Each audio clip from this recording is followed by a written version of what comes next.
Hey everybody, got a little bit of a talky video here today. I haven't done this in a little bit, at least since the beginning of the year when I went to the park and talked through COVID at the time, but just figured I'd hit the pause button a little bit and just let you in on some of the thoughts that I've been having lately.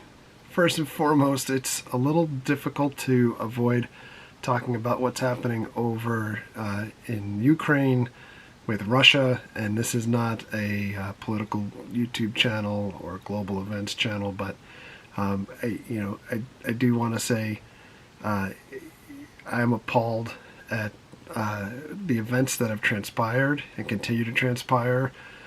Is kind of a theme when I started thinking through what I wanted to talk about today. And greed kind of being a common theme to a degree, and the greed, at least of the Russian or Putin specifically, because I don't blame the Russian people for looking to take what's not theirs, and basically putting the world at risk.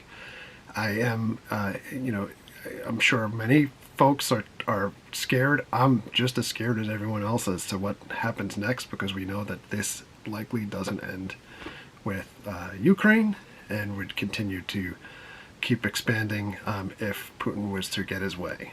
The thought of an unhinged leader having nuclear capabilities is one that I don't want to even process, but it is impossible to avoid thinking of. For those of you that are my age, you probably can think back to, at least for me in grade school, watching a movie called The Day After, which was at the time really kind of, post-apocalyptic type of view of what would happen if we went south on the arms race that we were in at the time. And I'd hate to think, that we're kind of resetting the bar at this point with Russia and threats of where things could go to next. So obviously my thoughts are with the people of Ukraine and for the people of Russia that are standing up to their government at this time.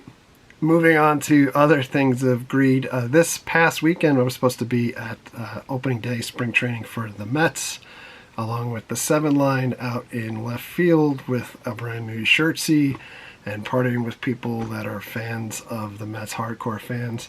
And of course that didn't come to be because of the negotiations that are going on with Major League Baseball, the owners and the players, and where we stand as of today, where we're filming this on Tuesday.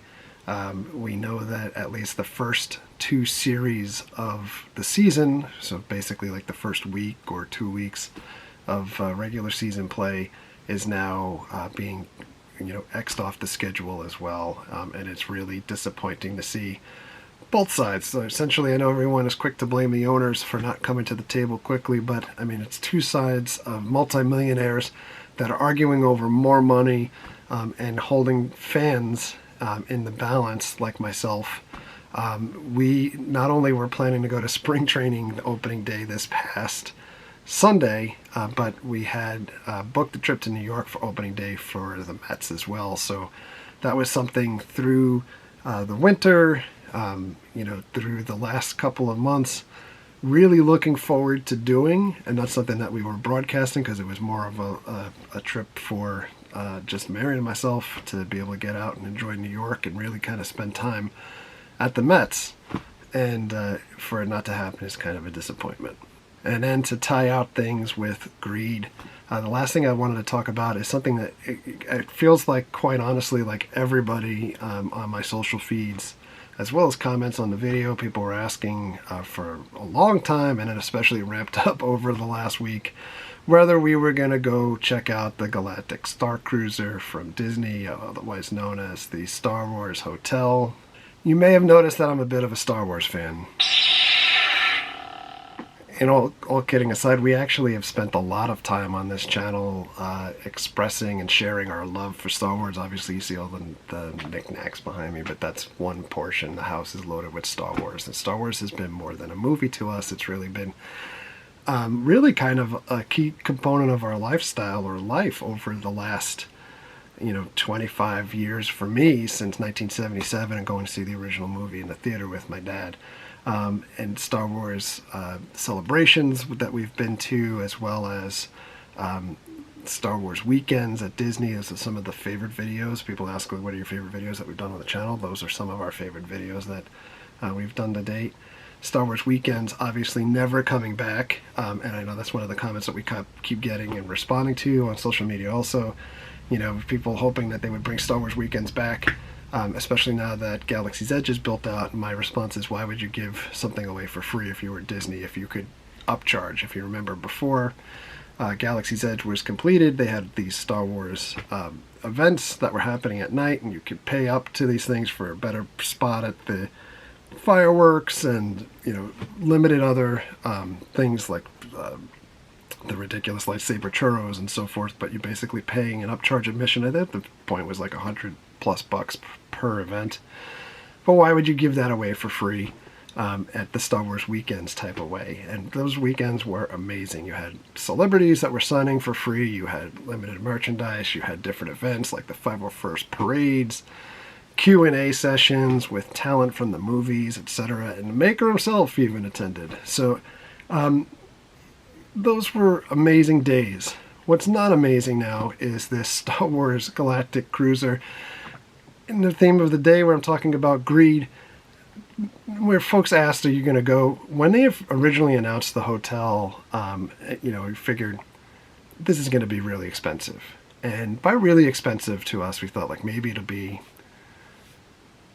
$600 a night, $700 a night, or something like that. And then, quite honestly, we had even considered like, it'd be really cool to renew our vows at the hotel, and you'd be have the capability of coming in, and then you really kind of make it an insulated type of experience where the general public can't go to the hotel and check out the lobby and go check out different things, because it's all part of this end-to-end experience that they're delivering.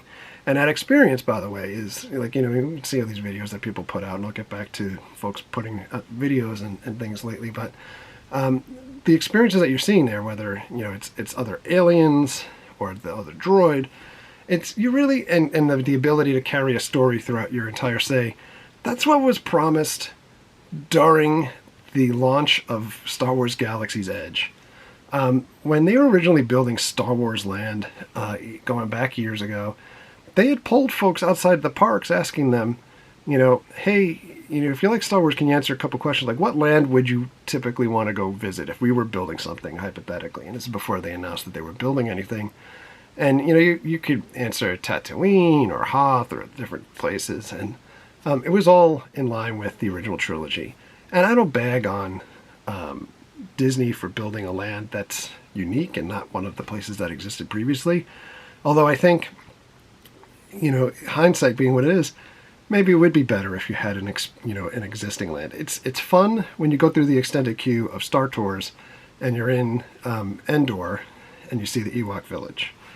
You've experienced that in a movie and you enjoy being part of it, at least in the queue with the sounds and the development like that you're in Star Wars while you're waiting in queue. The hotel is built out at a price that no normal moderate family would be able to afford. You got to call it like it is. It is geared towards folks that have a lot of disposable income, and just to book the hotel experience, like for two people, whether it's $5,000 or $6,000 on the down days, as opposed to like even weekends or high traffic season. And then once you book your trip, you also then need all of these upcharges. And, they sell the clothing that you could wear to make you feel like you're part of the like cruise attire for the experience. And then there's merchandise, of course, and everything else. And of course the merchandise is limited. It's on the ship. So if you were smart and really didn't have like, I guess, as much ethics, you could get on to book your stay, go buy your merch and scalp it online and probably make your money back for your stay on the ship. But this last week, Disney invited out, and I'm going to use this term loosely, media to the event.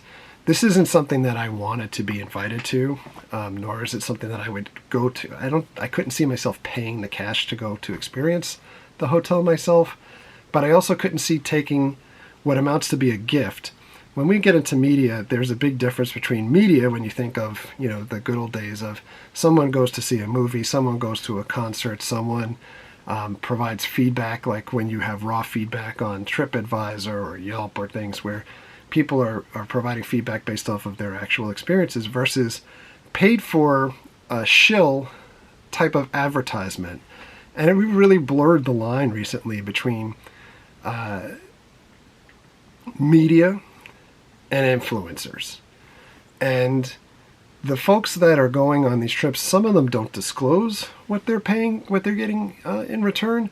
And some of them, it's just kind of gross the amount of money that you would be accepting as a gift in exchange for being overtly positive and not being able to say something negative. Because I do want to point out that when you go to these types of events and you're invited as media, or you request, which is really what happens most of the time, when you request to be included in these media outings, you're doing so at the expense of free speech and free reaction.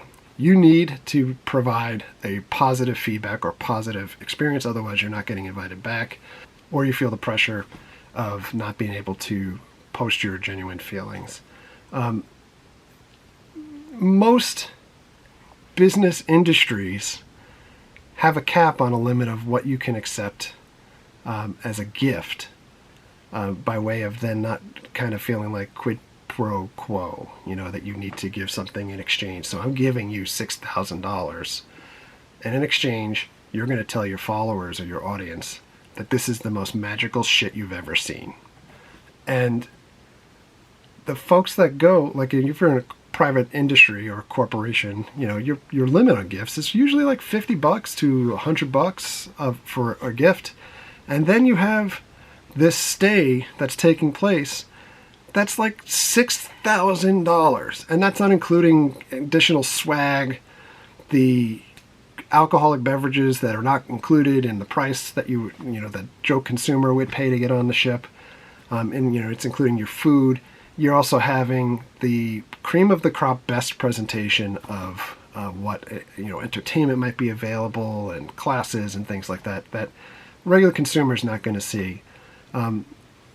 It is very difficult to swallow to think that there's so many people out there, including peers that, people that put out videos, that gleefully and gladly accept a $6,000 gift in exchange for foregoing any type of ethical review or honest feedback so that they can get something for free and be like #first.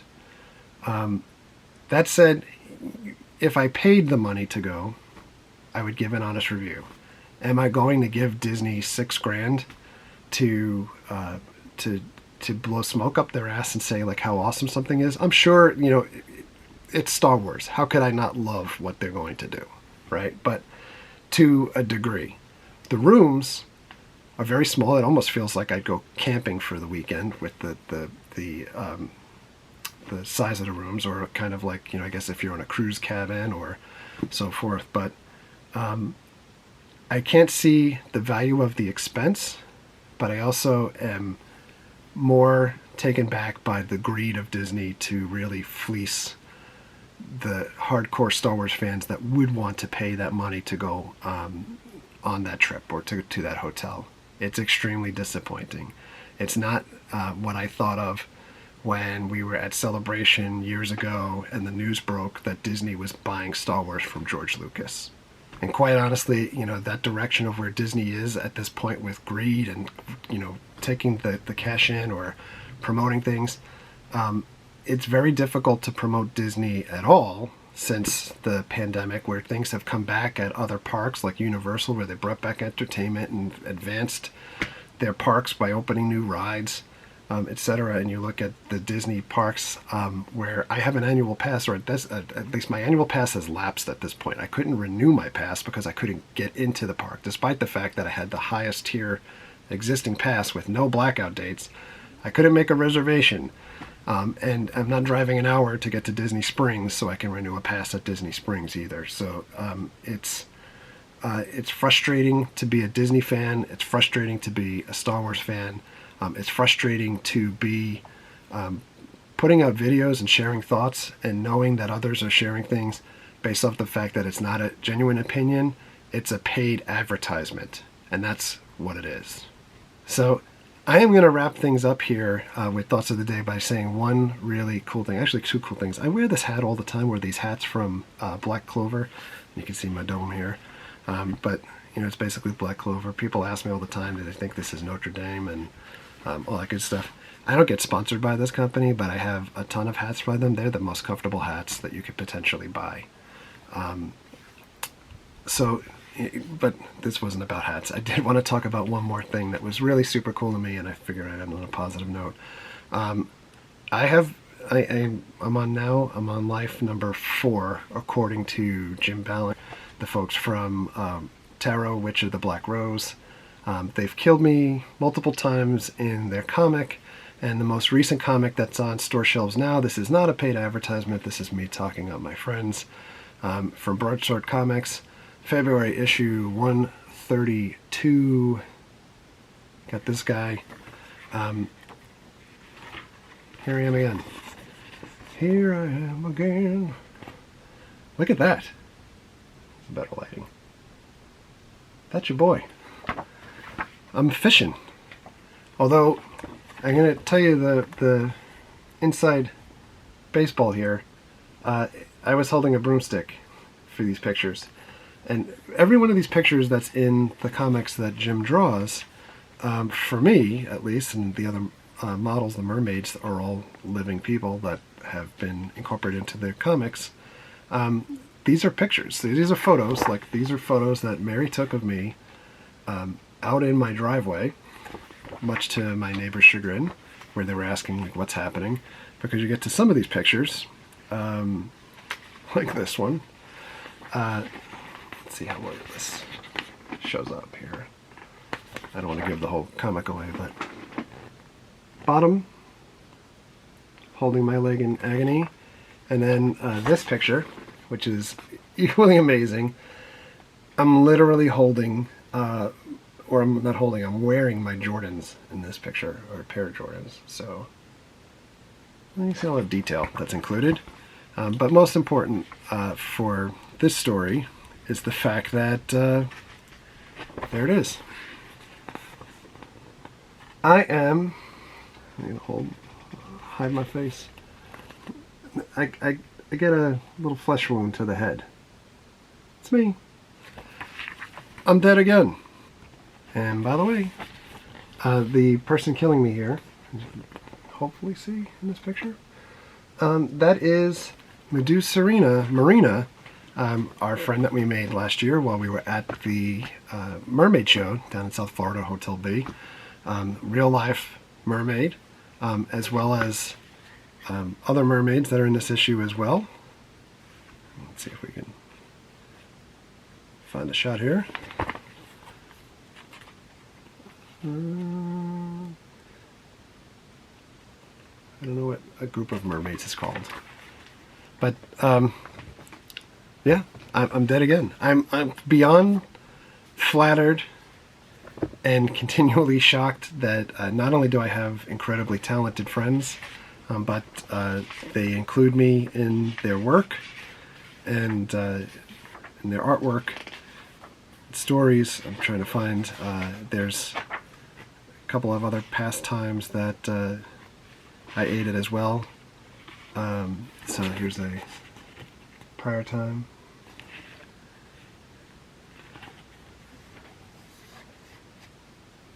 And there's one more time that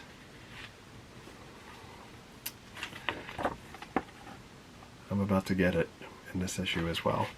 So I'm on my third death. Maybe there'll be more in the future. I told Jim, you know, maybe we should dip my, do the old KISS 1970s way of putting a little bit of my red ink from Internals into the comics. I think he couldn't discern if I was kidding or not, and I'm not sure if I am or not. But honestly, the other really super cool thing about this particular issue is that every issue that they do that gets produced for Tarot, is they include a broadsword girl of the month. And this month, the broadsword girl is... Can I show you guys? Hopefully you can see. Dun, dun, dun. Let's focus. There we go. It's Mary. So she gets to be in the comic with me. She doesn't die this time. And we also posed, or had Mary pose, with this giant sword on my front lawn. So the neighbors were like, what's happening here? But hopefully Jim and Holly see this, and they understand just how amazingly awesome it is to be included in a comic. Comics to me growing up, obviously, you know, like I was deep into sci-fi and Star Wars and sports, but I lived through comics, and you know, I related mostly to Spider-Man because he was from Queens and I'm from Queens, and you know, he was by himself, and you know, he could find other teams, but he was also just focused solely on himself. But not in Spider-Man. I'm in my friend's comic, which is even cooler. So if you want this comic, you can go to their website, look up Jim Balent, B-A-L-E-N-T, or Tarot, Witch of the Black Rose, or you could find this in most of your local comic stores as well, or online. I think we picked up these issues at Midtown Comics online, and they shipped it to us. So in any event, that was the really cool thing, and then the rest is just a lot of talk. So I'm off to enjoy the rest of the evening and wake up again tomorrow and do it all over again. Thank you very much for coming along. Thank you very much for all of your likes, comments, and subscriptions. Treat others the way you want to be treated. Have a great night. We'll see you guys.